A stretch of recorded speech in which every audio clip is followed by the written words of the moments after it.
पूर्ण परमात्मा ने नमः। जब जब भूल पड़े, इस पत्र में सार ज्ञान की एक झलक है सेवा में।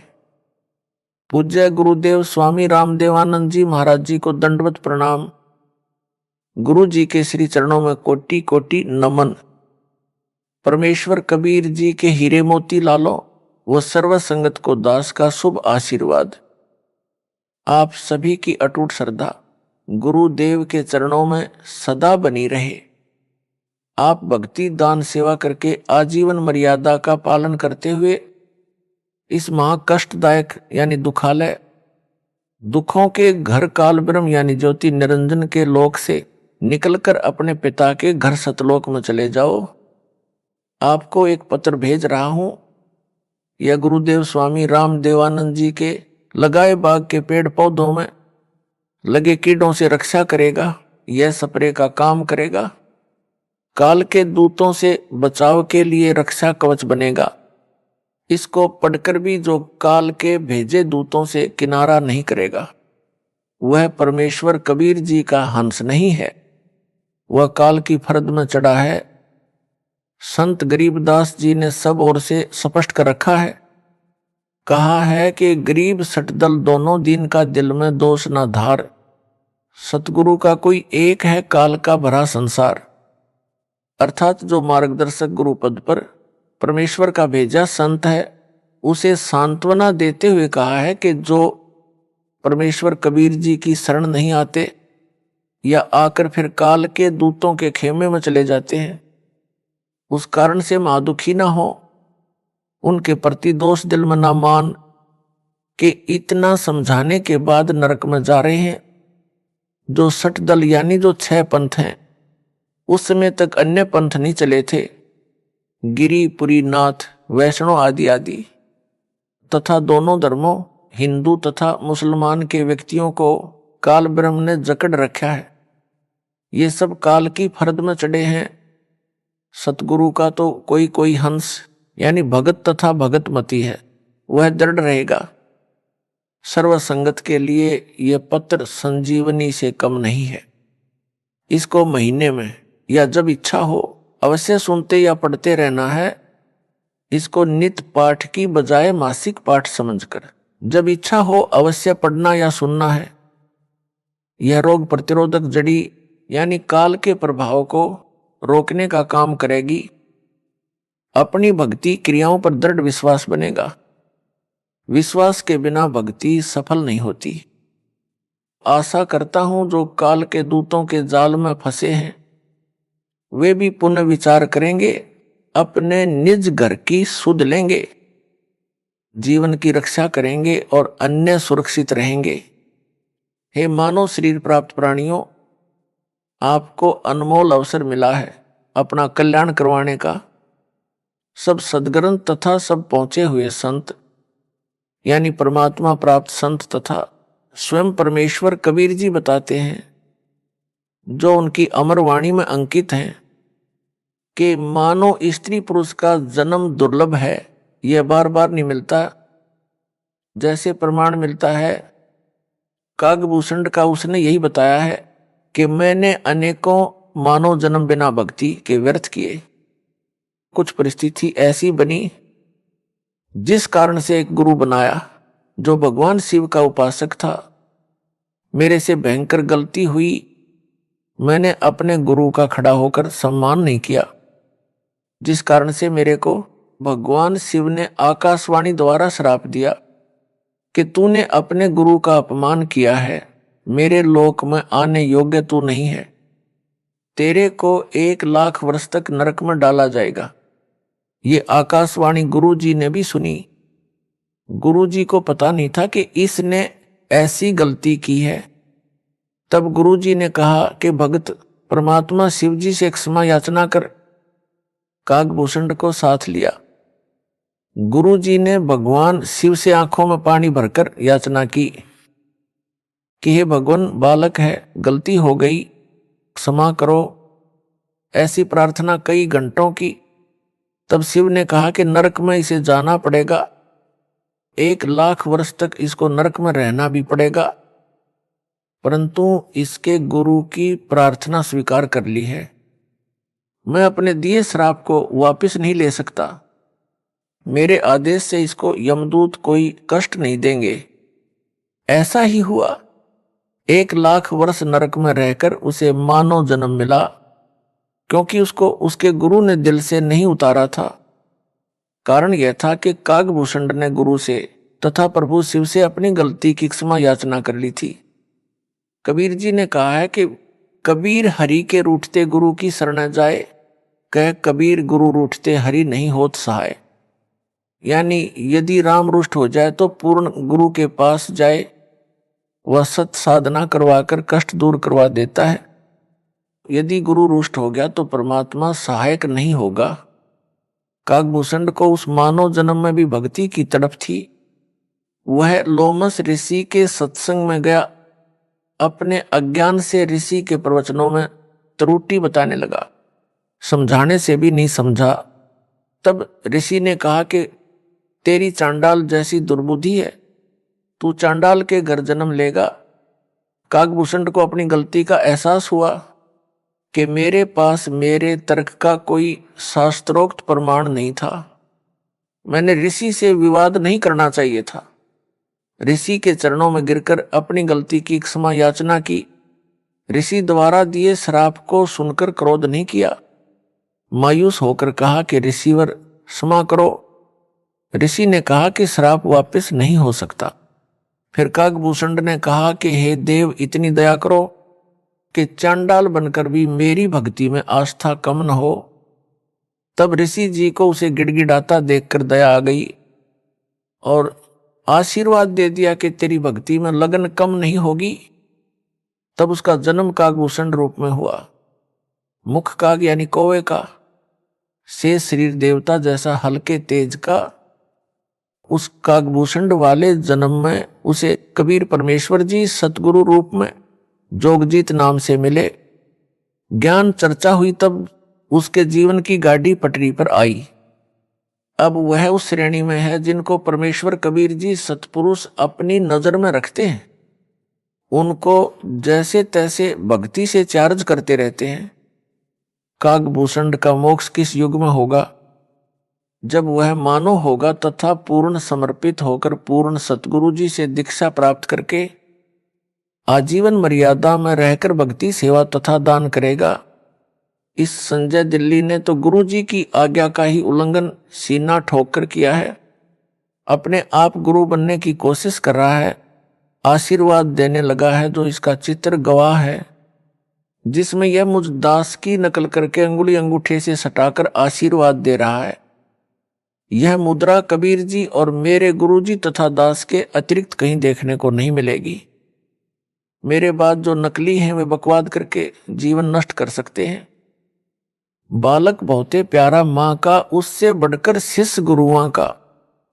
अर्थात माता को बच्चा बहुत प्रिय होता है, गुरु को अपना शिष्य माता से भी अधिक प्रिय होता है। जो शिष्य बार बार गलती पर गलती करता है तो भी गुरु जी का प्रयत्न यही होता है कि किसी तरह यह सुधार कर ले, अपना मानव जीवन नष्ट ना करे। इसे ज्ञान नहीं है कि मानव जीवन कितना मूल्यवान है। मेरे को ज्ञान है, ये बालक है। जब बालक बार बार समझाने से भी नहीं मानता तो गुरु जी के पास एक ही विकल्प बचता है कि उस गंदे सेब को सेबों के ढेर से निकालकर कूड़े में फेंक दे। फिर उसे सूअर खाते हैं। दास का इस पत्र को लिखने का भी यही उद्देश्य है कि संजय दिल्ली अपना जीवन नष्ट ना करे।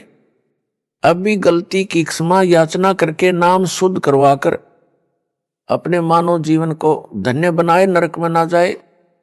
दास गुरु है, गुरु का कर्तव्य बनता है कि शिष्य को हर संभव कोशिश करके नरक जाने से बचाए। यदि किसी का बेटा बेटी बालक चला जा रहा है, सामने गहरा गड्ढा है, माता पिता की दृष्टि पड़ जाए तो वे दौड़कर उसे बचाने की भरसक कोशिश करते हैं। बच्चा माता पिता को अपनी ओर आता देखकर विचार करता है कि ये मेरे को खेलने से रोकने के लिए मुझे पकड़ने को आ रहे हैं। वह और तेज चल पड़ता है। माता पिता के प्रयत्न के पश्चात भी गड्ढे में गिरकर जीवन से हाथ धो बैठता है। माता पिता के पास रोने पीटने के अतिरिक्त कुछ शेष नहीं रहता। दास बार बार पत्र लिखकर संजय दिल्ली व पवन जयपुर को पकड़ने की कोशिश कर रहा है, परंतु ये दोनों नरक वाले गड्ढे की ओर दौड़ रहे हैं। संजय को तो गुरु बनने की हवस लगी है। जो माँ बाप का कार्य है मानव समाज के साथ विश्वासघात है, गुरु जी के साथ विश्वासघात है। अब इसको मान बढ़ाई का रोग लग गया है। यह काल का दृढ़ जाल है। कबीर जी ने कहा है कि कबीर राज तजना सहज है, सहज त्रिया का नेह। मान बढ़ाई ईर्ष्या दुर्लभ तजना, ये अर्थात मनुष्य राज तथा पत्नी का मोह त्याग सकता है, परंतु मान बढ़ाई शिष्यों से चंवर करवाना, चरणों पर फूल चढ़वाना, गले में माला डलवाना तथा दंडवत करवाना, संत रूप में नकली शोभा पाना तथा ईर्ष्या मेरे विश्वास पात्र भक्तों व मेरे से ईर्ष्या करना आदि छोड़ना इसके लिए अब कठिन है। यदि यह सब छोड़कर अपना कल्याण करवा लेगा तो सचमुच महान है, विद्वान है। यदि क्षमा याचना नहीं करता है तो वास्तव में शैतान है। भोले भगत जो संजय दिल्ली से भ्रमित हैं, उनको भी इसी प्रकार विचार करना चाहिए जैसे उन भक्तों ने किया है जो इसके जाल से निकले हैं और वापस आकर नाम शुद्ध करवाकर अपना मानव जीवन नष्ट होने से बचा लिया है। दास ने पता करवाया कि जो भगत लौटे हैं उनसे पूछो कि कैसे समझ आई कि वह झूठा उपाखंडी है। उन्होंने बताया कि संजय दिल्ली कहता था कि मैं गुरु जी का सम्मान करता हूं। वो तो सही है, परंतु उनका भाई तथा कमेटी वाले गुरु जी से धोखा कर रहे हैं। जो दान का पैसा आता है उसे धर्म पर नहीं लगाते, अपनी जेब में भर रहे हैं। गुरु जी के लिए वकील नहीं कर रहे हैं। वे गुरु जी को बाहर नहीं आने देना चाहते। आप मेरा साथ दो, रुपए दो, मैं गुरु जी के लिए अच्छे वकील करूंगा, शीघ्र बाहर करवा दूंगा। हमने उस संजय को बहुत रुपए दिए, परंतु उसने कुछ नहीं किया। गुरु जी हिसार जेल में वह सत्संग करता था मेरठ में और कहता था कि जब तक गुरुजी को बाहर नहीं निकलवा दूंगा तब तक यहां मेरठ में हर सप्ताह सत्संग करता रहूंगा। उसकी ऐसी बातें अच्छी तो नहीं लगती थी, परंतु उसकी झूठ बहुत साफ सुथरी थी। हमारी बुद्धि पकड़ नहीं पा रही थी। जब गुरुजी का पत्र आया कि इसे पैसे ना दो, इसने 50 लाख रुपए भक्तों से वकील करने के नाम पर ठग लिए हैं तथा इसको यानी संजय को गुरुद्रोही घोषित कर दिया है। उसने यानी संजय ने कहा कि यह गुरु जी का पत्र नहीं है, उनके भाई ने झूठा पत्र उनके नाम से भेजा है। हमें पत्र में लिखी भाषा गुरु जी के भाई की नहीं लगी, क्योंकि हम आश्रम में जाते थे तो उनका भाई एक कमरे में बैठकर शंका का समाधान किया करता। हमने कई बार उनके पास बैठकर उनका ज्ञान सुना। ज्ञान वही गुरु जी वाला था, परंतु जो प्रवचन की भाषा गुरुजी की है तथा जो पुस्तकें गुरुजी ने लिखी है वह भाषा पत्र की भाषा से पूर्ण रूप से मिलती है, उनके भाई की भाषा से नहीं मिलती। संजय दिल्ली अब स्वयंभू गुरु बनकर आशीर्वाद देने लगा। यह बात हमें खटकी कि हमारा गुरु भाई हमारा गुरु कैसे हो सकता है। इसे नाम देने का अधिकार भी गुरुजी ने नहीं दे रखा। यह सच में ढोंगी व झूठा है। उसी दिन से इससे गलानी हो गई। हमारी किस्मत अच्छी थी कि हमने नाम शुद्ध करवाकर अपने को नरक जाने से बचा लिया। अन्य गुरु भाई तथा बहनों से भी निवेदन करते हैं कि इसके जाल से निकलो और अपने गुरु जी की शरण में दोबारा आ जाओ। इसे भी साथ ले आओ, इसको भी नरक जाने से बचाओ। स्वयंभू गुरु बनकर ये 100-200 का जीवन नष्ट करेगा, अपना तो कर ही रहा है। जिन्होंने संजय को आश्रम के लिए जमीन दी है उनसे निवेदन है कि इस जमीन को गुरुजी की आज्ञा लेकर नामदान केंद्र के लिए दे दे। पाप से बचे उन भक्तों ने यह भी बताया कि संजय ने गुरुजी की आवाज की प्रथम मंत्र की ऑडियो रिकॉर्ड करके रखी हुई है। जब कोरोना महामारी के कारण गुरुजी की आवाज से ऑनलाइन नाम दिया जाता था, तो संजय ने रिकॉर्ड कर ली। अब यह उस ऑडियो से नाम दिलाता है। इसका उत्तर यह है कि संजय दिल्ली को नाम देने तथा दिलाने का आदेश दास ने दे ही नहीं रखा, इसलिए इसके द्वारा दिलाई दीक्षा कोई काम नहीं करेगी। यह भूत भगाने को अपनी शक्ति का चमत्कार बताकर मूर्ख बना रहा है। इसका खंडन आगे विस्तार पूर्वक किया है। नाम मेरी आवाज से दिलाता है, तो यह तो उनका गुरु भाई हुआ, फिर यह आशीर्वाद उनको किस लिए देता है? गुरु भाई आशीर्वाद देता है तो उसका बेड़ा गर्क होता है। उसने उनका नाम भी खराब कर दिया और अपना भी, इसीलिए तो इसको अज्ञानी कहा है। यदि ज्ञान होता तो यह बकवास ही नहीं करता। परमात्मा की आत्माओं के साथ इतना बड़ा धोखा नहीं करता, उनकी मर्यादा भंग नहीं करवाता। यह नकली गुरु नहीं बनता। यह कहता है कि कमेटी वाले सारा दान आप रख लेते हैं, धर्म में नहीं लगाते। हे भगत जनों, यदि इस पापी की इस झूठ को सच्चा माने तो भी वे केवल धन हानि कर रहे हैं। धन तो परमात्मा और दे देगा, लेकिन यह संजय तो उनके मानव जीवन को ही नष्ट कर रहा है। गुरु से दूर करके काल के जाल में फंसा लिए, घर के छोड़ेगा ना घाट के। प्रमुख सेवादारों को उन भक्तों ने बताया जो संजय दिल्ली से भ्रमित हो गए थे और सच्चाई जानकर लौट आए हैं। नाम शुद्ध करवा लिया है। प्रमुख सेवादारों ने मुझ दास को बताया। वापस लौटे भक्तों द्वारा बताए गए कुछ पाखंड जो संजय दिल्ली करता है, वह भ्रम फैलाता है, उनका खंडन करता हूं, जो इस प्रकार है। संजय दिल्ली कहता है कि मेरे आश्रम में चाय नहीं बनेगी, आश्रम में दवाई नहीं रखी जाएगी, मेरे आशीर्वाद से वैसे ही रोग ठीक हो जाते हैं। उत्तरदास का जिसको दूध पीने को मिले चाहे कितनी बार पिए, दही खाने को मिले, हलवा व खीर प्रतिदिन खाने को मिले, उसे चाय की क्या आवश्यकता है? यह भक्तों के दान किए रुपयों से मौज मस्ती कर रहा है। रही बात दवाई आश्रम में ना रखने की, यह कुछ दिन का ड्रामा है। एक समय ऐसा आएगा यह स्वयं दवाइयां खाएगा। एक ऐसा ही पाखंडी था, वह भी सरेआम सत्संगों में प्रवचन करते समय दावा करता था कि मैं कभी रोगी नहीं होऊंगा। यदि मैं रोगी हो जाऊं और दवाई खाऊं तो मेरे मुंह में मूत देना। उस समय आयु 30-35 वर्ष की थी। कुछ दिन पश्चात उसको रोग घेरने लगे। उसका एक डॉक्टर शिष्टा गुप्त रूप से उससे इलाज करवाता रहा। आम संगत को पता नहीं चला, उसकी झूठ कामयाब रही। जब 60 वर्ष की आयु में प्रवेश किया तो और अधिक बीमार हो गया। फिर दवाई ने भी काम नहीं किया, भुगत कर मरा। इस प्रकार की बकवाद कुछ दिन ही चलती है। जब नकली गुरु मरा तब तक उन शिष्यों की तीसरी पीढ़ी तक उस काल के दूत के जाल में फंस चुकी थी। फिर परंपरा पड़ गई, मृत्यु के पश्चात उसकी यादगार बनाई गई। फिर उस समाध यानी यादगार की पूजा शुरू हो गई। सबको नरक के भागी बनाकर मरा। संजय दिल्ली ने कुछ संगत को कुछ दिन यह कहकर बरगलाया कि गुरुजी तो सही हैं, उनका भाई तथा कमेटी के सदस्य तथा उनके आसपास जो कि सेवा में रहते थे वे गलत हैं। वे दान का सारा पैसा अपनी जेब में रख लेते हैं। गुरुजी को जेल से बाहर नहीं निकलने देना चाहते। आप संगत वाले मेरा साथ दें, रुपये दो, मैं गुरुजी को बाहर लाऊंगा। इस प्रकार की बातों से बहुत सारे अनुयायी जो नए नए तथा कुछ पुराने भी उसके बहकावे में आ गए। मेरे द्वारा नियुक्त विश्वास पात्र भक्तों को दान देना भी बंद कर दिया।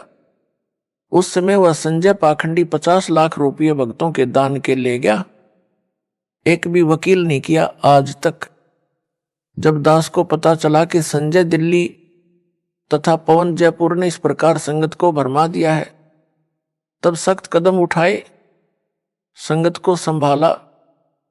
दास ने जेल जाने की लीला यह देखने के लिए की है कि मेरे सतलोक जाने के पश्चात संगत वाले इस अनमोल मिशन को कैसे चलाएंगे। अब तो दास संसार में है, जो भी त्रुटि अनुयायी करेंगे उनको समझाकर सीधे मार्ग पर ले आऊंगा। यदि कोई भगत या भगत मति समझाने के पश्चात भी सुधार नहीं करेगा तो वह हमारे काम का नहीं है, वह तो चेडू है। चेडू क्या है यह बताता हूं। दूध से दही और दही से मक्खन बनता है। मक्खन अधिक समय ठीक नहीं रहता, इसलिए उसे गर्म किया जाता है। गर्म करने के पश्चात जो लस्सी घी में होती है वह ऊपर आ जाती है, जो कई दिन घी में रहने से खराब हो जाती है। वह लस्सी नहीं कही जाती, उसे हरियाणा में चेडू कहते हैं। यानी बेकाम का पदार्थ होता है। उसको एक बर्तन में डालकर उसमें ठंडा पानी डालकर कुछ देर छोड़ दिया जाता है। यदि थोड़ा बहुत घी उसमें रह गया होता है वह जम जाता है।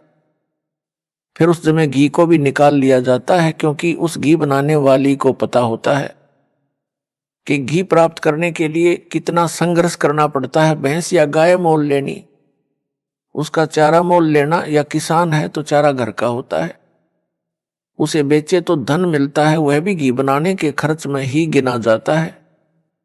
फिर भैंस गाय की देखरेख, दूध निकालना, गर्म करना, दही बनाना, फिर मक्खन बनाना, तब मक्खन को गर्म करके शुद्ध घी तैयार किया जाता है। इसलिए घी बनाने वाली बहन, बेटी या माई घी का कण भी व्यर्थ नहीं जाने देना चाहती। उस चेडू के ठंडा होने पर जरा सा भी घी मिलता है तो उसे भी निकाल कर रख लेती है।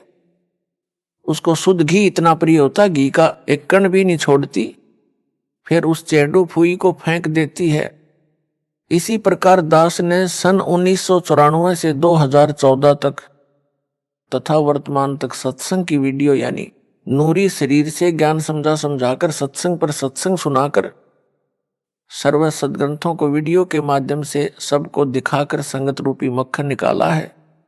अब उस मक्खन को ताया गर्म किया है। इसमें जो चेडू होगा वो ऊपर आ जाएगा। वह चेडू तो ऊपर आ चुका है। दास का यह पत्र रूपी ठंडा पानी है। यदि कोई कण यानी अच्छी आत्मा उस चेडू में होगी उसे निकाल लूंगा, क्योंकि दास को शुद्ध घी यानी भगत आत्माएं जान से भी प्यारी हैं। उनके लिए भटक रहा हूं, दूसरी बार बिना दोष के जेल में हूं, परंतु आशा करता हूं कि एक दिन सत्य की जीत होगी। परमेश्वर कबीर जी से कुछ नहीं छिपा है। मुझे चाहे कितना कष्ट मिले, परमात्मा की आत्माएं काल के जाल से निकले, अपना कल्याण करवाकर अपने निज घर सतलोक में चली जाएं। दास आपको मासुखी देखना चाहता है। मुझे अपने कष्ट की कोई परवाह नहीं है, परंतु जो मन में बांस उपजा है इससे डर लग रहा है। गरीबदास जी ने कहा है कि संगत माही कुसंगत उपजा, जैसे वन में बांस। आप घिस घिस आग लगाया करें वनखंड का भी नाश, अर्थात जैसे वन में अन्य फलदार व कीमती लकड़ी वाले पेड़ों के साथ साथ बांस भी उग जाता है। तेज हवा चलने पर बांस एक दूसरे के साथ टकराते हैं।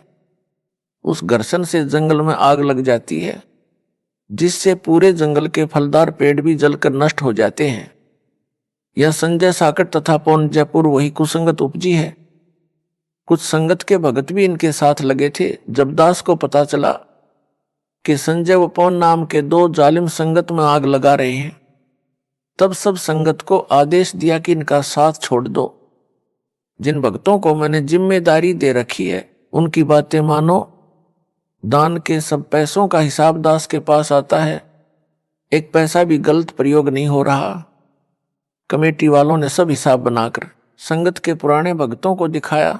इतना रुपया आज तक दान में मिला है, इतना वकीलों व भक्तों के घर सहायता तौर पर दिया गया है। संगत बहुत समझदार है, वह तुरंत मान गई और दास ने संजय दिल्ली तथा पवन जयपुर को गुरुद्रोही घोषित कर दिया। फिर तो सब संगत उनसे किनारा कर गई। कुछ भोले नए भगत थे, वे अभी तक इस जालिम संजय की बातों में फंसे हैं। उनको सतर्क करने के लिए यह पत्र भेजा है। आशा करता हूं कि बुद्धिमान भगत भगतमती इस पत्र को पढ़कर इसकी असलियत से परिचित होकर इससे दूर हो जाएंगे, नाम शुद्ध करवाकर अपना मानव जीवन धन्य बनाएंगे। संजय साकट दिल्ली के खेमे को छोड़कर आए भक्तों ने जो और जानकारी दी थी उसका खंडन आगे और करता हूं। संजय दिल्ली अपने को श्री सिख गुरु नानक देव जी की आत्मा बताता है। यह सफेद झूठ है। यदि वह श्री नानक जी वाली आत्मा है तो इससे सिद्ध हुआ कि श्री नानक जी का मोक्ष नहीं हुआ है। वह जन्म मरण के चक्कर में पड़ी है, जो वर्तमान में संजय रूप में जन्मी है। मोक्ष प्राप्त प्राणी वह है जो कभी लौटकर संसार में कभी जन्म न ले। श्री नानक जी को स्वयं सतपुरुष कबीर साहब कबीर देव बेई नदी पर स्नान के समय मिले थे, सतलोक लेकर गए थे, फिर पृथ्वी पर उसी शरीर में छोड़ा था कि कबीर धाणक यानी जुलाहा सतपुरुष है, करतार यानी सबका सृजनहार यानी उत्पत्ति करता है। यदि श्री नानक जी परमात्मा से दीक्षा लेकर पार नहीं हुए तो क्या यह गुरुद्रोही बनकर पार हो जाएगा? कभी नहीं। संजय दिल्ली अपने को श्री नानक देव यानी सिख धर्म प्रवर्तक वाली आत्मा बताता है और इसको मूल ज्ञान गुप्त ज्ञान है। तो मेरे पास टिंडे लेने आया था, पहले ही अपना पंथ चला लेता। कोई झूठ बकना इसका मकसद है। भोले भक्तों को भ्रमित करके गुरु स्वयं ही बना है। प्रेत योनि में जाएगा। जो परमात्मा कबीर जी ने अध्यात्म ज्ञान श्री नानक जी को बताया था वह सिखों के गुरु ग्रंथ साहिब में अंकित है। वही ज्ञान दास बता रहा है।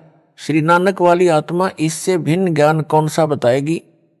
इससे भिन्न जो भी ज्ञान है वह अज्ञान है। काल के दूत की पहचान।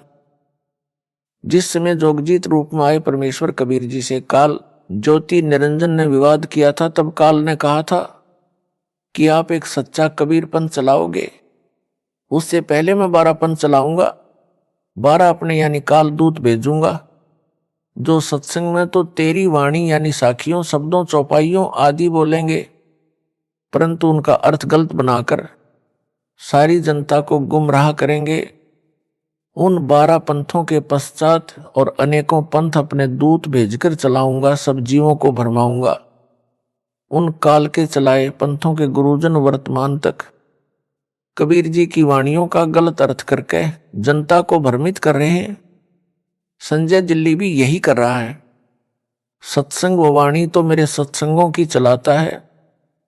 ऑडियो व वीडियो दोनों स्वरूप यानी फोटो भी मेरा वो कबीर परमेश्वर का रखता है, परंतु अपने अज्ञान से मेरे तत्व ज्ञान को अज्ञान बनाकर भ्रमित करता है।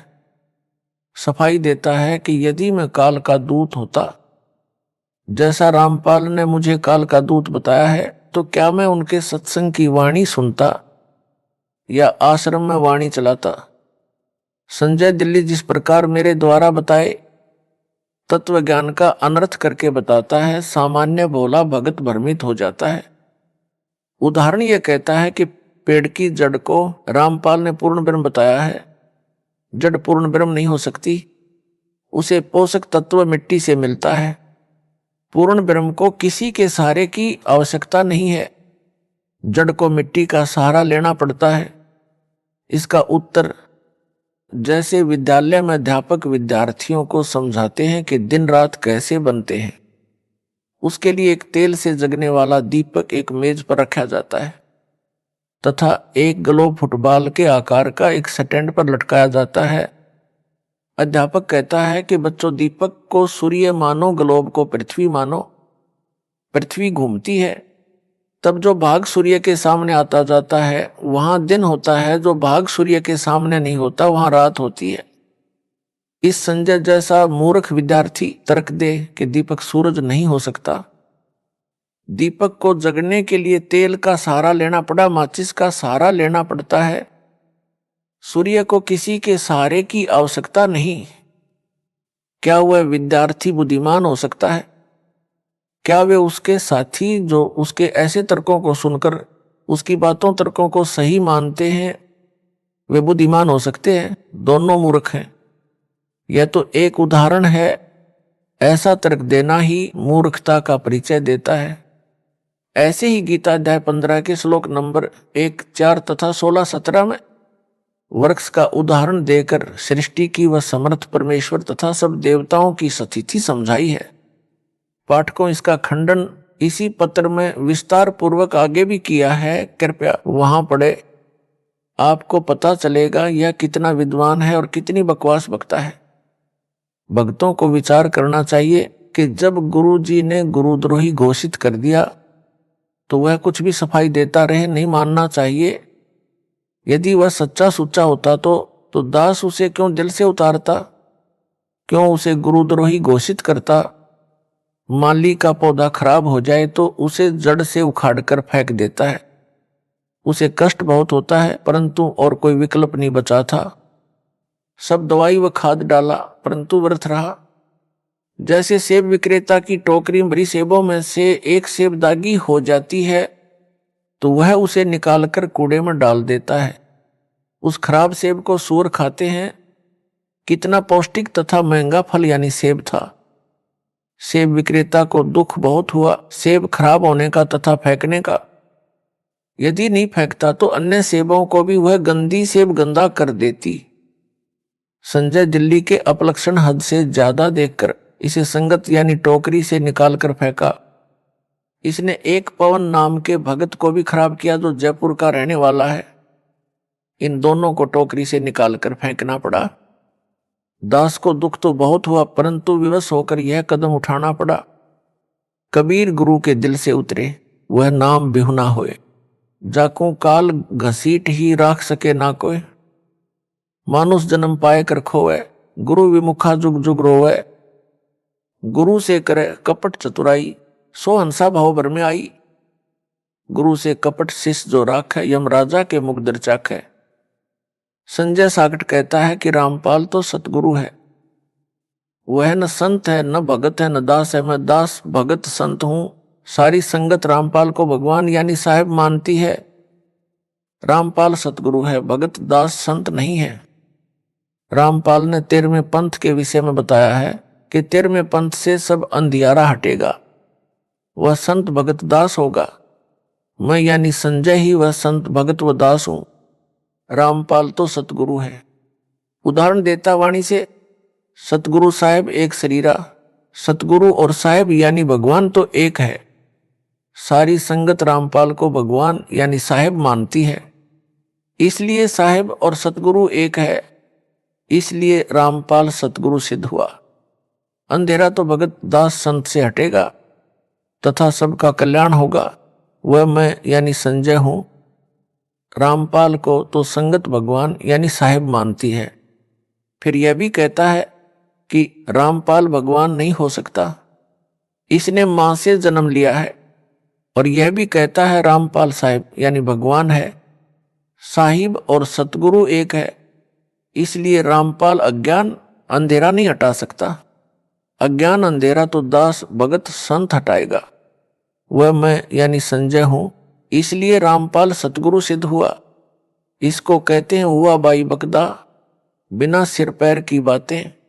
उस साकट से कहा जाए कि इससे आगे भी बोले, सतगुरु बिना ना लागे तीरा।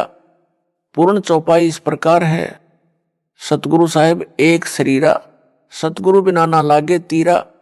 इसका अर्थ यह बनता है, सतगुरु व परमात्मा एक ही शक्ति होते हैं। सतगुरु के बिना न लागे तीरा का अर्थ है कि भवसागर के दूसरे तीर यानी किनारे नहीं जा सकता, यानी संसार से पार नहीं हो सकता। यदि वह मुझ दास को सतगुरु बताता है तो वाणी ही स्पष्ट कर रही है कि जीव का मोक्ष भी सतगुरु यानी रामपाल के बिना नहीं हो सकता। साकट संजय दिल्ली वाला फेल हुआ, यह उवा बाई बकता है। संजय गुरुद्रोही कहता है कि जो असुर निकंदन रमैणी में संत गरीबदास जी ने कहा है कि सतगुरु दिल्ली मंडल ऐसी, वह मेरे यानी संजय के लिए कहा, क्योंकि मैं दिल्ली से आया हूं, इसलिए 13वां पंथ मैं ही चलाऊंगा।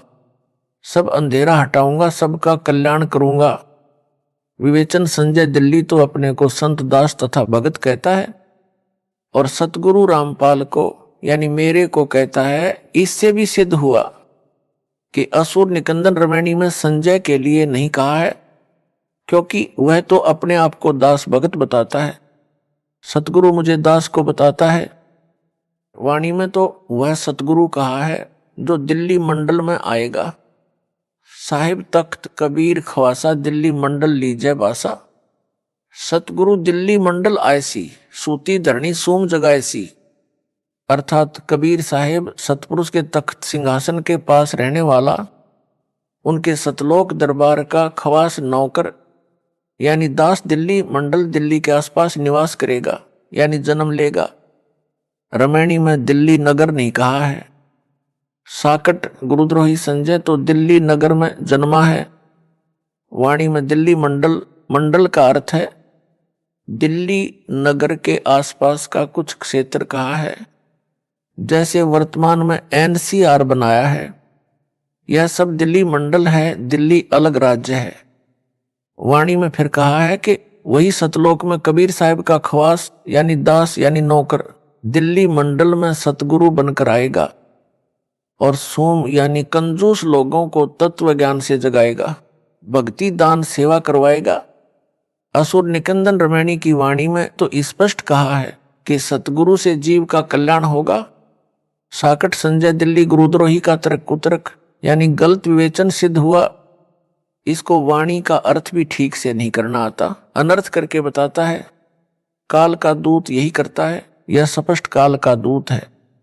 यह अपने को तत्वदर्शी संत बताता है, कहता है कि मेरे अतिरिक्त किसी को भी गुप्त ज्ञान मूल ज्ञान नहीं है, सब अज्ञानी है। इसने तो दास को भी अज्ञानी बताया है, क्योंकि वो कहता है कि मेरे अतिरिक्त किसी को तत्वज्ञान यानी मूल ज्ञान नहीं है।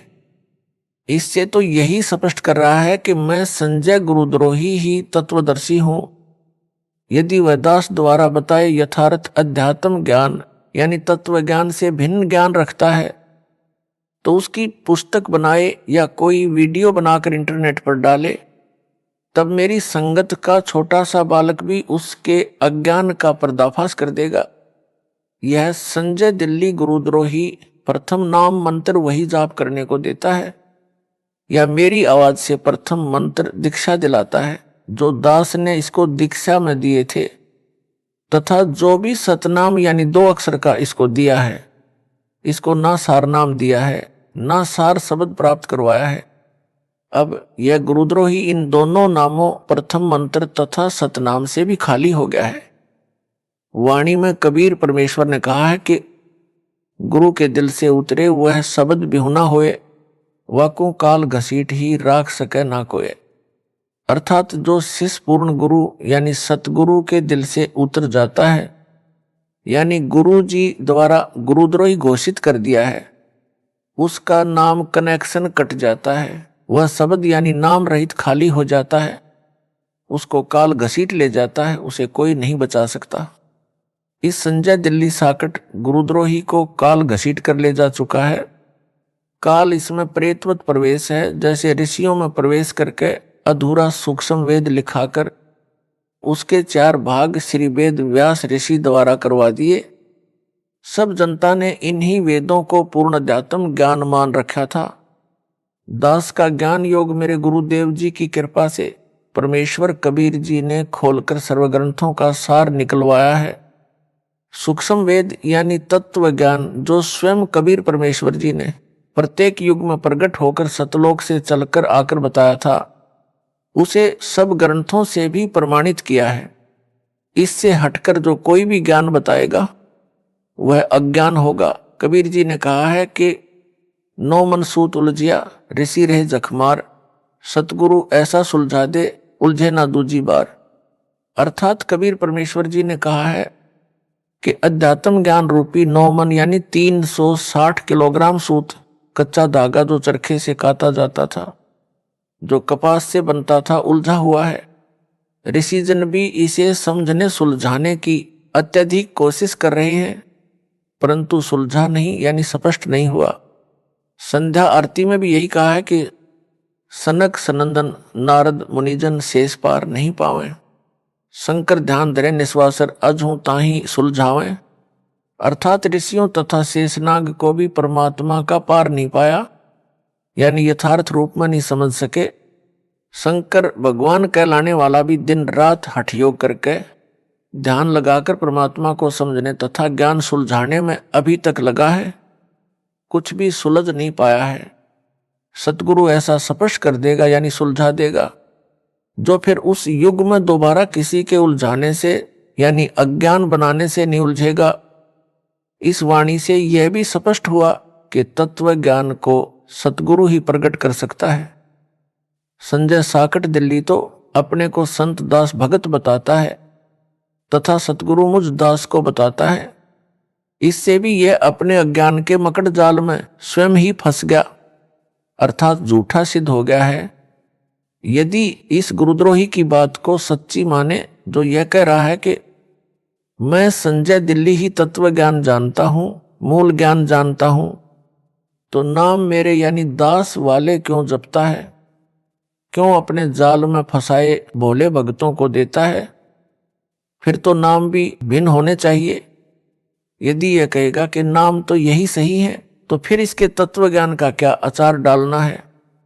मोक्ष तो निज नामों से होना है, वे यह दास दीक्षा में दे रहा है। दास को मेरे गुरुदेव स्वामी रामदेवानंद जी से नामदान करने की आज्ञा मिली है, जो एक संत मत की परंपरा है। इसको गुरुद्रोही घोषित मेरे द्वारा कर रखा है। इससे ये नाम लेने से कोई लाभ नहीं होगा, यानी मोक्ष नहीं हो सकता। विशेष दास ने अपने पूज्य गुरुदेव जी के सानिध्य में अध्यात्म ज्ञान को बारीकी से समझ लिया था। गुरु मर्यादा में रहना मोक्ष का मूल मंत्र है, जिसका दास ने परमात्मा से डरकर पालन किया। गुरुपद दास को दिया जाएगा, यह तो स्वप्न में भी नहीं सोचा था, क्योंकि दास एक सामान्य भगत था, गृहस्थी बाल बच्चेदार था। हरियाणा सिंचाई विभाग में जेई यानी जूनियर इंजीनियर के पद पर नौकरी करता था। दास ने अपने छोटे भाई महेंद्र दास को यह ज्ञान बताया।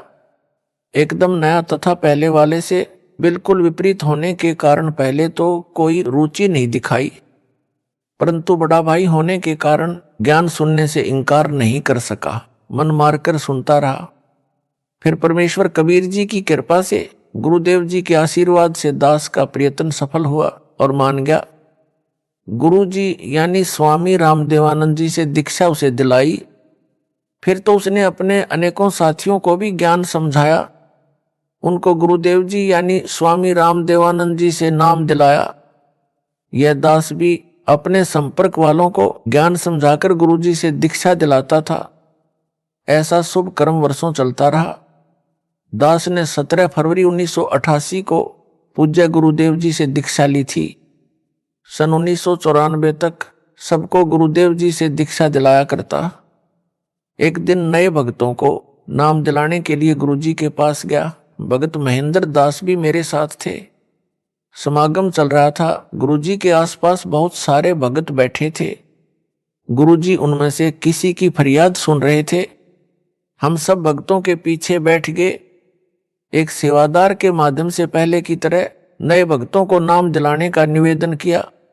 भगत की बात सुनकर गुरुदेव जी ने हमारी ओर कृपा दृष्टि की। हम सब ने दंडवत प्रणाम किया। उसी समय सैकड़ों भक्तों की उपस्थिति में दास को नाम देने का आदेश दिया। कहा कि आज के बाद तू नाम दिया करेगा। मेरे को पसीना छूट गया। विचार किया कि कोई गलती तो नहीं हो गई जिससे गुरुजी नाराज हो गए हो। कानों पर विश्वास नहीं हो रहा था। गुरुजी नाराज नजर नहीं आ रहे, मुस्कुरा रहे थे, इसलिए हिम्मत बनी रही। दीक्षा देने का आशीर्वाद देते समय कहा कि आज के बाद यह तुम्हारा गुरु होगा। उपस्थित भक्तों की ओर संकेत करके कहा। मेरी दशा देखकर समझ गए कि भगत घबरा गया है। बोले कि अपने को अकेला न समझना, मैं तेरे साथ रहूंगा। परमेश्वर कबीर जी के आदेश से यह आशीर्वाद तेरे को दिया है। तेरे बराबर विश्व में संत नहीं होगा। आशीर्वाद देकर हमें भेज दिया। सुबह माइक से आवाज लगी कि रामपाल रोहतक को स्वामी जी याद कर रहे हैं। हम सब तुरंत पहुंच गए। भगत महेंद्र दास भी साथ था, क्योंकि हम छुडानी गांव में ही भगत महेंद्र दास की ससुराल में रुके हुए थे। उस रात दास को नींद नहीं आई कि इतनी बड़ी जिम्मेदारी को कैसे निभा पाऊंगा।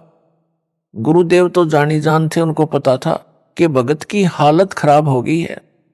जाते ही फिर कहा कि अपने को अकेला मत समझ, परम शक्ति तेरे साथ है, मैं भी तेरे साथ हूं। तेरे समान विश्व में संत नहीं होगा। और कहा कि इन सबको नाम दे जो नए भगत दीक्षार्थ आए थे। अपने सामने दीक्षा दिलाई। स्वामी जी ने सर्व संगत को बोल दिया कि आज के बाद मैं किसी का गुरु नहीं रहूंगा, रामपाल से दीक्षा ले लो।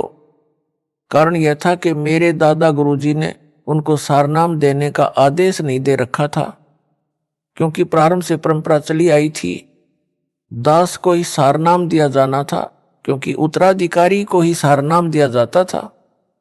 स्वामी जी ने मेरे अतिरिक्त किसी को सारनाम नहीं दिया था। मेरे को आगे सारनाम देने का परमेश्वर कबीर जी का आदेश स्वामी जी को मिलने के बाद ही दिया था। कहा था कि पूरी परीक्षा करके ही सारनाम अनुयायियों को देना, तेरे को परमात्मा कबीर जी का भी संकेत आएगा, तब तक सारनाम ना देना। यह सब निर्देश बाद में दास को अकेले को तलवंडी बाई जिला फिरोजपुर पंजाब में आश्रम में दिया था। जब दास अकेला ही उनसे मिलने पहुंचा था, स्वामी रामदेवानंद जी गुरु महाराज जी का वचन फला है जो आज आपके सामने है। विश्व में ज्ञान छा गया है। जो स्वयंभू गुरु बने हैं उनको अध्यात्म का खा का भी ज्ञान नहीं। कितना भार सिर पर लिए हैं। यह संपूर्ण अध्यात्म ज्ञान का टोटा है। जो नकली गुरुओं का जीवन नष्ट करता है, उसके चेलों चेलियों का भी तर्क गुरु के अनुयायियों की जिम्मेदारी गुरु पर होती है, गुरु के सिर पर भार होता है। जब कबीर परमेश्वर जी ने देखा था कि 64 लाख अनुयायी पटरी से उतर गए थे, गुरु की आज्ञा को भी अनदेखा करने लगे थे, वे सारनाम योग्य नहीं थे, तो अपने सिर से भार उतारने के लिए लीला की थी। काशी नगर की प्रसिद्ध गणिका को हाथी पर बैठाकर बोतल में गंगाजल भरकर लोग उसे शराब मान रहे थे, पीने लगे। शराबी जैसी हरकत करते हुए गणिका के गले में बांह डालकर मुख्य बाजार में घूमने लगे थे।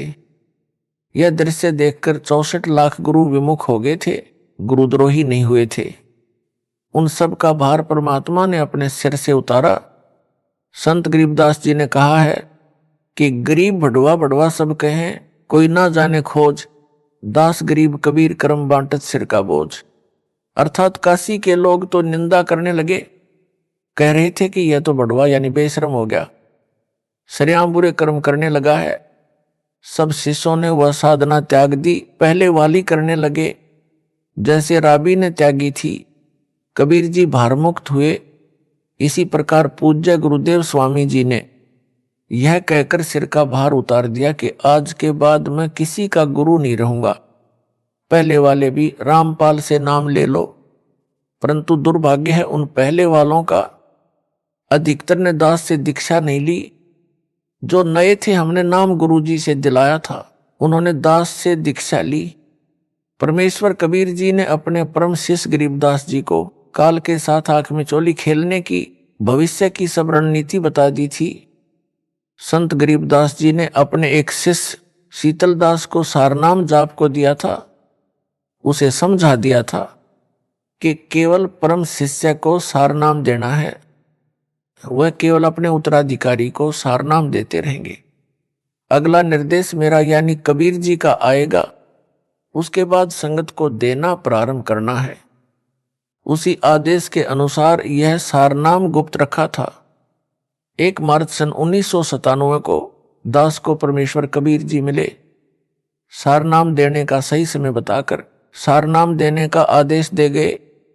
दास से पहले मेरी गुरु प्रणाली के संतों को छोड़कर किसी कबीर पंथी या गरीबदास पंथी को सारनाम तो दूर है, सतनाम का भी ज्ञान नहीं था। सार शब्द तो अभी तक रहस्य में रखा है। सारनाम भी लंबी परीक्षा के बाद दिया जाता है। जो काल के दूत होते हैं वे पहचाने जाते हैं। जैसे यह संजय सारनाम मिलने से पहले ही पिछन गया कि यह काल का दूत है। गुरु बनना खाला जी का घर नहीं है। गुरु जी के आदेश के पश्चात नाम देने से तथा सारनाम देने से शिष्यों का भार नहीं रहता। जो केवल सतनाम या प्रथम नाम के पश्चात मृत्यु को प्राप्त हो जाते हैं, गुरुद्रोही नहीं होते हैं, तो उनको वर्तमान में तुरंत मानव जन्म मिलेगा, पूरी दीक्षा मिलेगी, वे मोक्ष प्राप्त करेंगे। 1000 वर्ष तक यह वीडियो से दीक्षा दी जाती रहेगी। अब किसी का भार दास पर नहीं रहेगा। जो स्वामी जी के शिष्य थे वे भक्ति से चार्ज किए गए थे। प्रथम मंत्री अधिकतर को दिया करते थे, किसी किसी को सतनाम देते थे। दास को प्रथम व द्वितीय नाम एक साथ दिया था, सारनाम एक हफ्ता बाद दिया था। उस समय दास को उपरोक्त योजना की जानकारी दी और बताया कि ये जितने पहले वाले शिष्य हैं ये तो केवल भौतिक सुख ही मांगते हैं, वो इनको संपत्ति यानी संतान दे रखा है, केवल तू ही एक ऐसा मिला जिसने मोक्ष मांगा। दास ने कहा कि दीन दयाल, भौतिक सुख यानी संतान नौकरी आपने पहले ही दे रखा था, आपके ज्ञान के पश्चात इसकी इच्छा भी नहीं रहती, इसलिए एक मोक्ष की ही भीख दास आपसे मांगता है। गुरु जी मुस्कुराए और आशीर्वाद दिया। यह परमेश्वर कबीर जी की प्रीप्लान पूर्व निर्धारित योजना थी। समझा है तो सिर धर पाऊं, बहुर नहीं रे ऐसा दाव। 17 फरवरी 1970 से 17 मई 1995 तक 18 वर्ष नौकरी करके त्याग पत्र देकर सतगुरु जी के आदेश का पालन करने के लिए छोटी सी नौकरी त्याग दी, जो एकमात्र निर्वाह का साधन था। 2 बच्चों लड़के तथा लड़की का विवाह सन 1994 में किया था। 2 बच्चे, एक लड़की एक लड़का छोटे थे, पढ़ रहे थे। राम हवाले छोड़कर सतगुरु जी के चरणों में समर्पित हो गया, मुड़कर घर नहीं गया। परमेश्वर के हंसों तथा हंसनियों यानी भक्तों भगतमतियों को सच्चे परमात्मा का सच्चा ज्ञान देकर सच्ची भक्ति बताई। सतगुरु जी के आशीर्वाद से दास का त्याग रंग लाया। बच्चे भी परमेश्वर ने पाले व पढ़ाए, दास को अपनी नौकरी दी, दास का कल्याण किया, सतलोक का निवासी बना दिया। विश्व में इस ज्ञान का कोई सानी नहीं। सब ग्रंथों का सार निकालकर भगत समाज के समक्ष रख दिया। असंख्यों वर्षों का उलझा ज्ञान सुलझ गया। जिनको मोक्ष चाहिए आओ और अपना जन्म सफल बनाओ। गरीब ज्यों बच्चा गऊ की नजर में, यूं साईं को संत, भक्तों के पीछे फिरे भगत वत्सल भगवंत। यह कहावत दास के ऊपर चित्रार्थ हुई। दास ने भक्तों के सहयोग से गांव-गांव नगर नगर में जाकर सत्य ज्ञान सत्य साधना की अलख जगाई। गुरुदेव के आशीर्वाद ने सब कार्य किया। सन 1996 में किसी भगत के रिश्तेदार ने एक गज यानी 85 वर्ग गज में बनी एक कमरा, बरेंडा, रसोई, बाथरूम तथा लैट्रिन, कुछ आंगन वाली छोटी सी कुटिया कुछ समय के लिए प्रयोग करने के लिए दी। यह कुटिया उसने स्वयं खरीदकर अपने पाखंडी गुरु को बनाकर दे रखी थी, जो बाद में धोखेबाज निकला।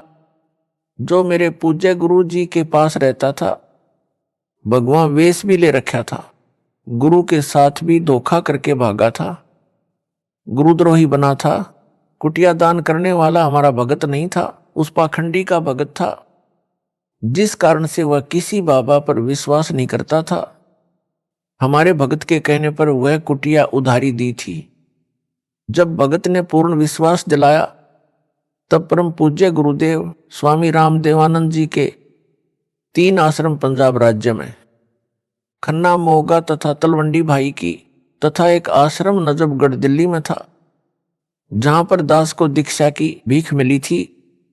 उस समय दास ने उनकी सेवा में एक भगत भेज रखा था। भगत ने बताया कि दादा गुरुजी ने अपने निजी सेवादारों को बुलाया और बोले कि मुझे हरियाणा ले चलो रामपाल के पास। आयु बहुत हो चुकी थी, लंबा सफर करना उचित ना था। भक्तों ने निवेदन किया कि आपका लंबे सफर में जाना उचित नहीं, परंतु एक नहीं सुनी। सन 1996 में 13 दिसंबर से 19 दिसंबर तक उसी जींद कुटिया के पास खाली प्लाटों में, जो किसी किसी के थे, निर्माण नहीं किया था, प्रथम खुला पाठ 7 दिन का किया जा रहा था। परमात्मा 12 दिसंबर 1996 को ही जींद कुटिया में आ गए। दास देखकर आश्चर्यचकित तथा बहुत खुश हुआ, दंडवत किया। भगत जन सेवा में लग गए। उस प्रथम अनुष्ठान को अपने सानिध्य में सफल करवाया। 7 दिन मौसम बसंत जैसा रहा। 20 दिसंबर 1996 को सर्दी व धुंध छा गई। स्वामी जी उस कुटी में 23 जनवरी 1997 तक रहे। 24 जनवरी को तलवंडी बाई पंजाब में गए। 25 जनवरी को विश्राम किया। 26 जनवरी 1997 को बैठे बैठे सतलोक चले गए। सब आश्रमों की सुविधा त्याग कर अपने दास विदुर के पास आए।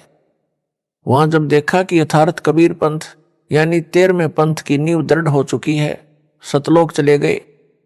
जब उनका जींद कुटिया में डेरा था, दास उनकी आज्ञा लेकर गांव में सत्संग व पाठ करने गया था। सेवादारों को बताया था कि दास उस दिन आएगा, तब तक गुरुजी का ध्यान रखना। उस निश्चित दिन को दास कुछ लेट हो गया। कुटिया में केवल गुरुजी के स्नान आदि की व्यवस्था शुद्धता से की थी। शुद्धता का ध्यान रखते हुए दास जींद पहुंचकर किसी भगत के घर स्नान करने लगा, जिस कारण से देरी हुई। उस समय तक सेवादारों से 10 बार पूछा कि रामपाल आया है। उनको तान रखा था कि पता करो क्यों नहीं आया। उस समय मोबाइल को तो जानते भी नहीं थे, अन्य फोन भी गांव में नहीं थे। जब भक्तों को पता चला तो एक भगत आया और बोला, स्वामी जी ने 10 बार पूछ लिया कि कहाँ है, आज आने की कह गया था, क्या कारण हुआ। दास उसी समय भगत की मोटरसाइकिल लेकर तत्काल पहुंचा। कई भगत बैठे थे। दास ने दंडवत किया और चरण चंपी करने लगा। दास का सिर पकड़ा और ऊपर को किया। बोले, मैंने भगवान पा लिया, तेरा पाना दुर्लभ हो गया। दास चुप रहा। गुरुदेव की अंतरात्मा की आवाज थी। अगले दिन तलवंडी बाई वाले आश्रम में चले गए, वहां से सतलोक गमन किया। कबीर हरि के रूठते गुरु की शरण में जाए, कह कबीर गुरु रूठ गए तो हरि ना होत सहाय। कबीर जिन बातों से गुरु दुख पावे, उन बातों को दूर भावे। गरीब इन बातां क्या पाइए, राजी कर सतगुरु रूठे नू। अर्थात गुरु को प्रसन्न रखो, मोक्ष होगा। बकवादों से कुछ नहीं मिलना। यह संजय दिल्ली गुरुद्रोही दावा करता है कि यहां मेरे आश्रम में भूत माफी मांगते हैं। भूतों को यहां बुलाया जाता है। बहुतों की प्रेत बाधा दूर हो रही है। यह क्या छोटी बात है? क्या मेरे में शक्ति नहीं है? इसका उत्तर इस प्रकार है। आपको राबी के विषय में ज्ञान है कि उसने सतगुरु देव जी से दीक्षा लेकर 4 वर्ष साधना की थी। फिर किसी मजबूरी के कारण वह साधना त्यागनी पड़ गई। परंतु ऐसी परिस्थिति में भक्ति मार्ग त्यागना गुरुद्रोही की श्रेणी में नहीं आता, गुरु विमुख वाली श्रेणी में आता है।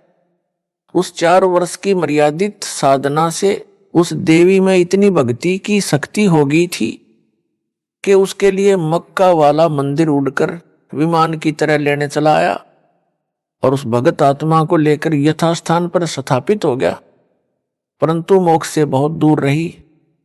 मोक्ष कई जन्मों में कष्ट भोगकर पुनः सतगुरु शरण में आने से ही हुआ। यह संजय साकट भी 3-4 वर्ष मर्यादा में रहा। अब यह गुरुद्रोही हो चुका है। इससे मोक्ष सौ कोस दूर हो गया है। उस मर्यादित साधना से मिली भक्ति ज्यादा नहीं टिकेगी, सीधा नरक में जाएगा। यह है सार ज्ञान। यदि इसे समझ होती तो इतनी बड़ी गलती नहीं करता। अब नाम देने का अधिकार इसको यानी संजय दिल्ली को दास ने यानी इसके भूतपूर्व गुरु ने नहीं दे रखा। वह सार नाम इसको प्राप्त नहीं। दावा करता है भूत निकालने का, भूतों को बुलाने का। भूत प्रेत निकालने व डालने वाले तो इस जैसे भारत में लाखों अड्डे हैं। इसने उस गांव को भूतगाह यानी प्रेतों का स्थान बना दिया। जैसे राजस्थान प्रांत में गांव मेहंदीपुर में बालाजी भूतगाह बना है, वहां केवल भूतों को निकालने डालने का काम है। अनगिनत जनता वहां जाती है। किसी का मोक्ष नहीं होना, क्योंकि मोक्ष तो सतगुरु से दीक्षा लेकर आजीवन मर्यादा में रहकर भक्ति सेवा दान करके प्राप्त होता है। गुरु भी पूर्ण हो। मेहंदीपुर में बालाजी का धाम कैसे बना? मेहंदीपुर राजस्थान प्रांत में एक सच्चा सुच्चा इंसान था। आयु लगभग 30 वर्ष हो चुकी थी। परमात्मा की भक्ति करता था। किसी कारण से विवाह नहीं करवाया था। जहां भी परमात्मा की कथा सत्संग चर्चा होती पहुंच जाता। सब कहते हैं कि गुरु बिन मोक्ष नहीं। उसने भी गुरु बनाया। गुरु रामायण का पाठ व कथा किया करता था। कोई भी पाठ करना होता है तो देसी गाय भैंस के घी की ज्योति जलाई जाती है जो हवन का काम करती है।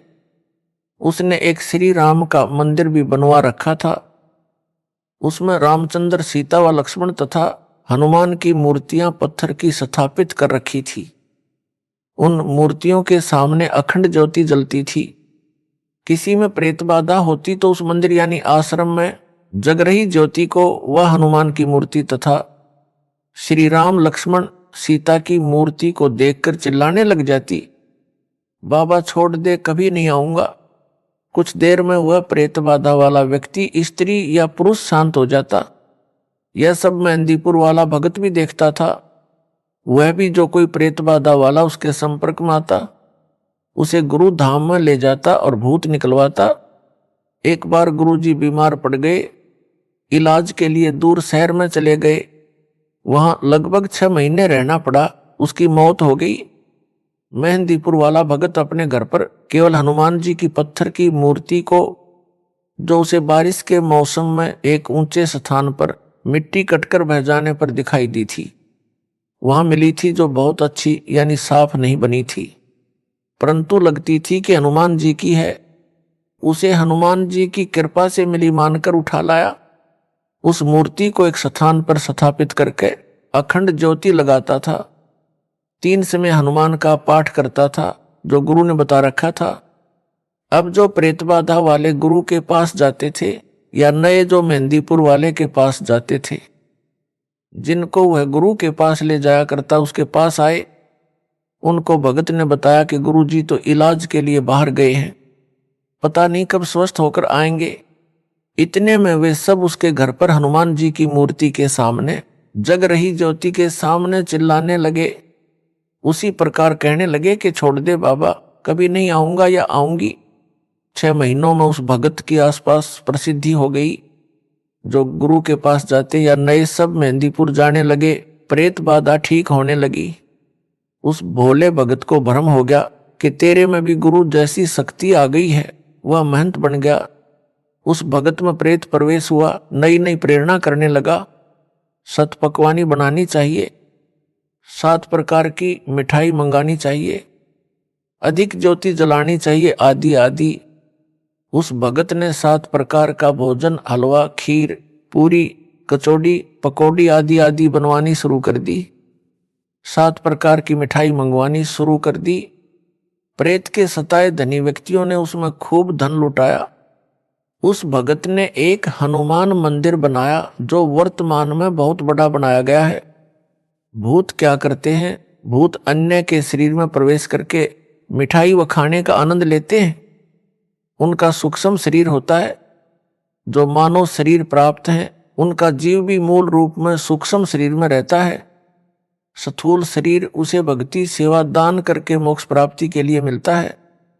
जो पूर्ण गुरु से दीक्षा लेकर भक्ति नहीं कर पाते, उनसे स्थूल मानव शरीर छीन लिया जाता है। उनमें से कुछ तो प्रेत बन जाते हैं।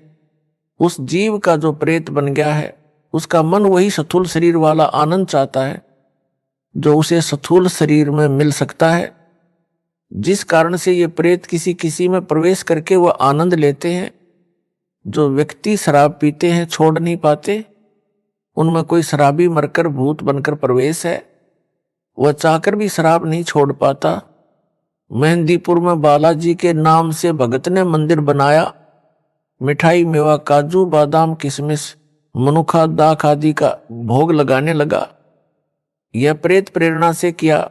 जो प्रेत बाधा वाला मेहंदीपुर जाने लगा उसका भूत तुरंत निकल जाता और उस गांव यानी मेहंदीपुर के व्यक्ति जो शाम को आरती में आते हैं उनमें प्रवेश कर जाता है और वहां परमानेंट डेरा बना लेता है। प्रतिदिन भिन्न भिन्न प्रकार की मिठाई खाता है। इस प्रकार मेहंदीपुर बालाजी का धाम भूतगा बन गया यानी भूतों की छावनी बन गया। मोक्ष ना तो उस भगत का हुआ ना वहां जाने वालों का होगा। एक दिन वह गांव जिसमें संजय दिल्ली ने भूत धाम बनाया है, उस गांव के व्यक्ति जो इसके आश्रम में आरती में जाते हैं तथा वहां का 56 प्रकार का भोग खाते हैं, उनमें बाहर से आए लोगों के भूत प्रवेश करने लग जाएंगे तथा भूतों का केंद्र बन जाएगा। प्रेत यानी भूत पहले मानव ही थे, उनका स्वभाव दिमाग उसी तरह काम करता है। जब वे देखते हैं कि यहाँ पर क्या क्या सुविधाएं हैं, उसी अनुसार निर्णय लेते हैं। जो प्रेत बाधा वाला स्त्री पुरुष उस संजय दिल्ली वाले के आश्रम में आता है, प्रेत देखता है कि वहां प्रतिदिन हलवा खीर खाने को मिलते हैं, 56 प्रकार के भोग भी हैं। वे उस व्यक्ति से निकलकर वहीं डेरा जमा लेते हैं। जो वहां आरती में या वैसे आश्रम में आएंगे, उनमें प्रवेश कर जाएंगे।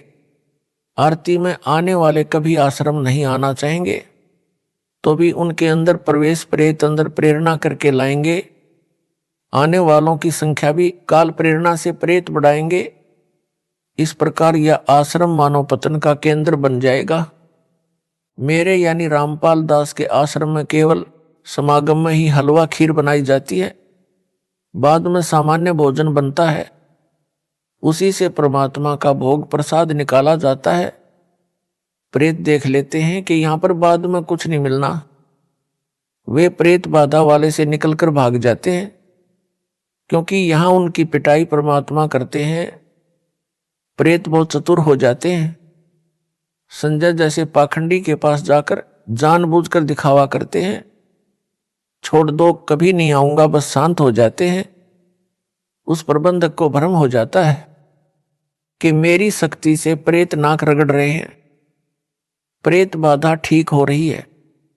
विचार करें, संजय दिल्ली को भी अन्य भक्तों व भगतमतियों वाले मंत्र जाप को दिए, जो प्रथम व द्वितीय नाम में दिए जाते हैं।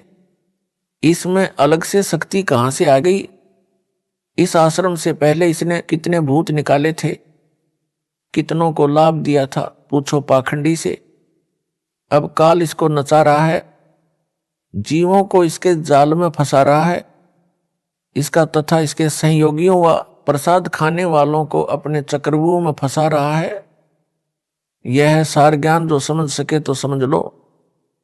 हरियाणा के भगत ने बताया कि मेरे 2 चाचा छोटी आयु में मरकर प्रेत बने थे। वे मेरे भाई की पत्नी में प्रवेश करके बताते थे कि घर में झगड़ा हम करवाते हैं, शराब पीने की प्रेरणा हम करते हैं, शहर में मिठाई खाने हम ले जाते हैं। फिर उसने दास से दीक्षा ली, तब उनका पीछा छोड़ा। मोक्ष ना संजय दिल्ली गुरुद्रोही का होगा, ना उसके संपर्क में आने वाले भक्तों व भगतमतियों का होगा। सब भूत बनेंगे, नरक में गिरेंगे। एक बड़ा अधिकारी था, वह राम व हनुमान का परम भगत था। मेहंदीपुर बालाजी की वर्तमान में बड़ी ख्याति है। उसने बताया कि मेरे घर में बहुत सुख था, परंतु हनुमान जी का परम भगत होने के कारण एक बार प्रबल प्रेरणा बनी कि मेहंदीपुर धाम में मत्था टेक कर आए। अपनी गाड़ी ली, पूरा परिवार बैठाया और पहुंच गया। उस धाम को देखकर बहुत खुशी हुई। वहां अनेकों चमत्कार देखे। कोई व्यक्ति जिसमें प्रेत प्रवेश था, बहुत बड़ा पत्थर उठाए खड़ा था। किसी को 3-4 सेवादार पकड़ रहे थे, उन सबको दूर पटक देता था, आदि आदि। घर पर आने के पश्चात मेरी पत्नी भी वही लीला करने लगी। चारपाई उठाकर फेंक दी। गेहूं का 50 किलोग्राम का कट्टा रखा था, उसे उठाकर खड़ी हो गई।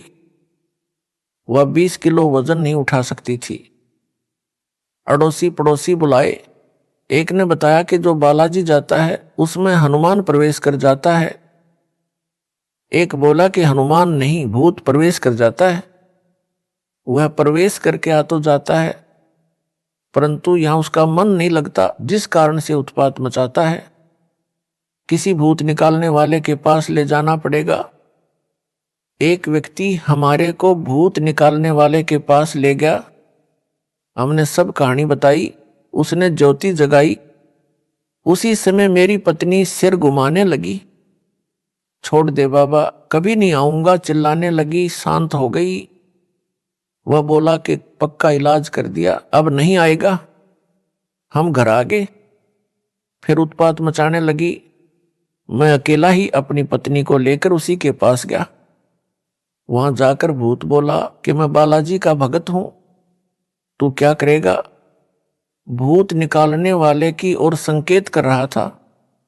वह स्याना यानी भूत निकालने वाला बोला कि इसे मेहंदीपुर लेकर चलना होगा या वहीं निकलेगा। 2 दिन बाद उस स्याने को साथ लेकर मैं अपनी पत्नी को लेकर मेहंदीपुर गया। वहां जाते ही मेरी पत्नी सिर घुमाने लगी। कुछ देर में ठीक हो गई। मैं उस स्याने से बोला कि शीघ्र चलो। वह बोला कि कुछ रुपये चढ़ा दो, कुछ प्रसाद ले लो। मैंने जो उसने कहा वो किया और फुल स्पीड से गाड़ी चलाकर वहां से निकले। घर तक सब ठीक रहा। शाम को फिर वही लीला शुरू हुई। मेरी तो जान निकल गई कि यह क्या समस्या गले डाल ली मेहंदीपुर जाकर। उसके पश्चात जिसने जहां स्याना बताया गए 1-2 दिन ठीक ठाक रहता, फिर वही समस्या। कहीं कहीं हफ्ता ठीक निकल जाता। मेरी पत्नी में पहले 1 भूत था, फिर 3 आगे, उसमें 2 और प्रवेश वहीं से करके आगे। भूतों ने बताया कि उस गांव के जितने व्यक्ति उस मंदिर में प्रसाद लेने आते हैं सब में प्रेत प्रवेश है। हमारे को स्थान नहीं मिला, इसलिए इसमें प्रवेश करके आना पड़ा। आप पैसे वाले दिखाई देते थे। सोचा था कि यहां कुछ तो अच्छा खाने को मिलेगा। मेहंदीपुर में हाउसफुल है, एक एक में कई भूत प्रवेश हैं। एक दिन संत रामपाल जी का भगत मिला। उसने करौंथा आश्रम चलने को कहा। हमने मना कर दिया।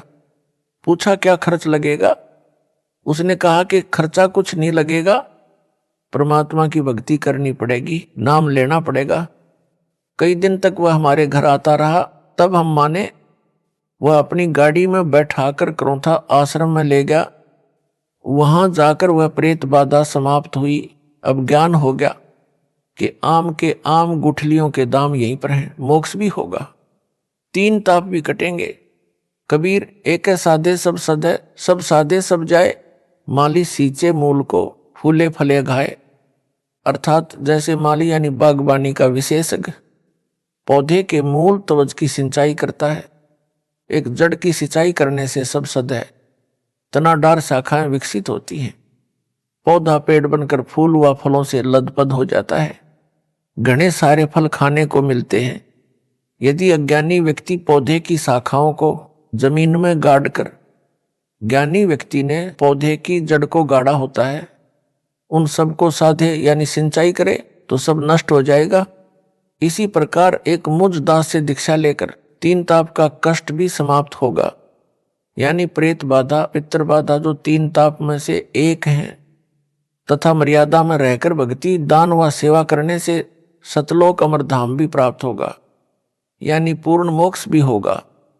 अपराधी के अपराध करने में संयोगी भी पाप के भागी होते हैं। संजय दिल्ली ने अपने गुरु दास की निंदा की। मेरे भोले भक्तों को भ्रमित करके मेरे से दूर किया, गुरुद्रोही बन गया। यह इसका पहला अपराध है।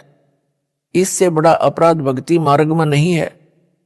आप तो नरक जाएगा ही। अनेकों भक्तों के भी नाम खंडित करवा दिए, जो काल ज्योति निरंजन के जाल में फिर फंस गए। जो वापस आ जाएंगे, नाम शुद्ध करवा लेंगे, वे तो बच जाएंगे। अन्य जो इसको दान देकर इसके पाप में सहयोग कर रहे हैं, वे भी इसी के समान परमात्मा कबीर जी के अपराधी हैं। जिन्होंने इस गुरुद्रोही संजय दिल्ली को भूतों का धाम बनाने के लिए जमीन दान की है, वे इसी के समान परमात्मा कबीर जी के दोषी हैं।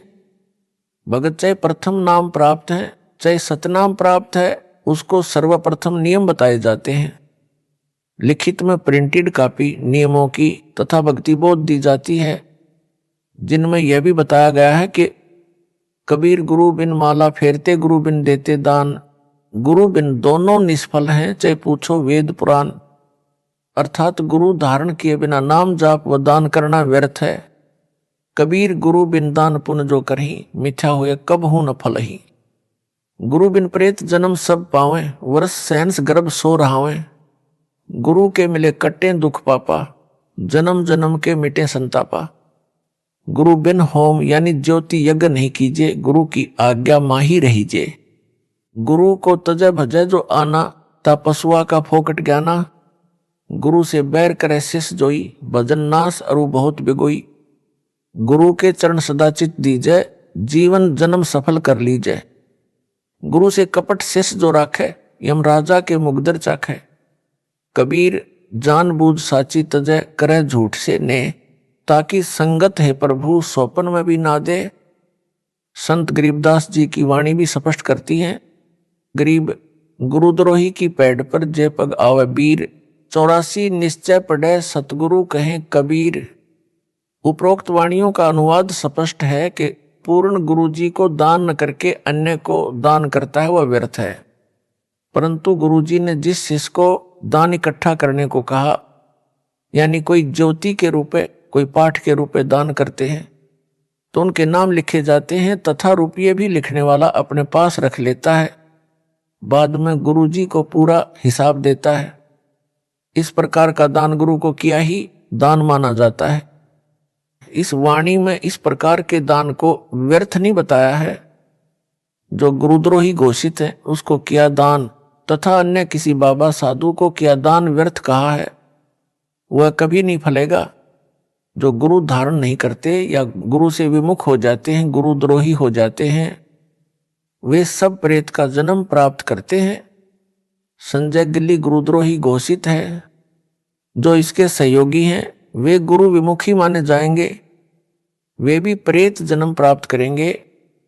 तो उस गांव में जिसमें संजय दिल्ली साकट ने पाखंड फैला रखा है, जो उसके आश्रम में आरती करके प्रसाद लेते हैं, वे भी प्रेत जन्म प्राप्त करेंगे।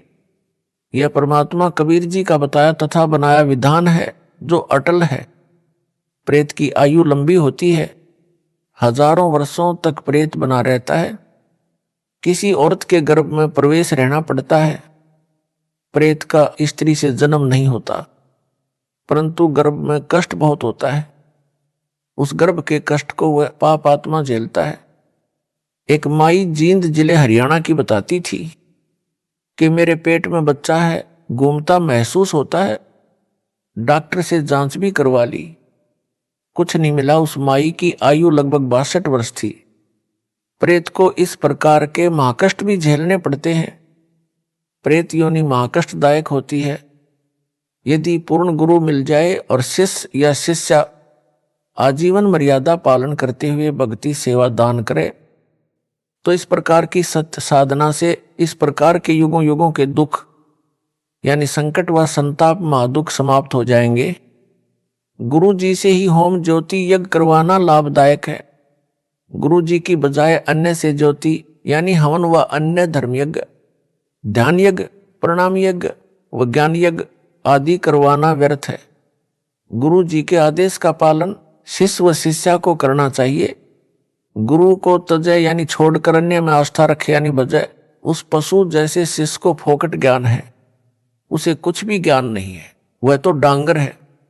जो शिष्य शिष्या गुरु जी के साथ शत्रुता यानी दुश्मनी करता या करती है, जैसे संजय दिल्ली कर रहा है, उसकी भक्ति नष्ट हो जाती है तथा अन्य बहुत अत्यधिक हानि होती है। भगत व भगत मती को चाहिए कि गुरु जी के चरणों में सदा समर्पित रहे। जैसे पतिव्रता अपने पति के अतिरिक्त किसी अन्य पुरुष में पति वाला भाव कभी नहीं देखती, चाहे कोई देवता क्यों न हो, मानो तो दूर की कौड़ी है। इस प्रकार जिन भक्तों भगत मतियों ने दास को तजकर संजय दिल्ली गुरुद्रोही में आस्था बना ली है, वे पथ भ्रष्ट हो चुके हैं। उनको पुनः विचार करना होगा। अपने गुरु जी के चरणों में चित्त फिर से रखकर अपना जीवन यानी मानव जन्म सफल करना होगा। इसी में उन सब की भलाई है। सत साहिब।